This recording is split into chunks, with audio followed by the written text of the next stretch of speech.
সাধারণ মানুষের মধ্যে একটা ধারণা আছে যে যতক্ষণ আমার দাঁতে ব্যথা হচ্ছে ততক্ষণ আমার দাঁত ফিট।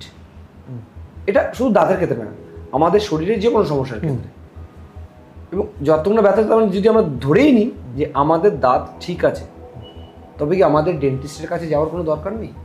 যেটা 100% মানুষ তাই করে, যে আমার দাঁত ফিট আছে, আমার ব্যথা হচ্ছে না, কোনো সমস্যা হচ্ছে না, তার মানে আমার ডেন্টিস্টের কাছে যাওয়ার কোনো দরকার নেই। এটা কি সত্যি?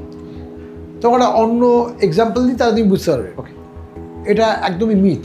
হ্যাঁ, তুমি বলো এখন হঠাৎ করে দেখছো তো বিগত 5-7 বছর ধরে খুব কম বয়সে কার্ডিয়াক অ্যারেস্ট হয়ে লোকে দুমদম মারা যাচ্ছে।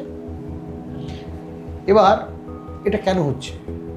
এর কারণটা হচ্ছে যে যারা এরকম হচ্ছে তাদের হার্টে কোনোদিন কোনো প্রবলেমই ছিল না, মানে ব্যথা হয়নি, বুকে ব্যথা কিচ্ছু হয়নি, তার জন্য তারা কোনোদিন ডাক্তারের কাছে যায়নি।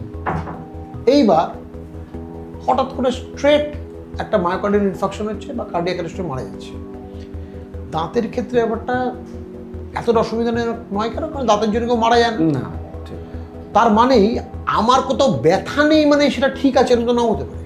এরকম আসলে ঘটনাটা এরকম নয়। সো আমার ব্যথা নেই মানে এটা কিন্তু শুধু দাঁতের জন্য, ব্যথা নেই মানে অসুখ নেই, এটা একদম মিথ।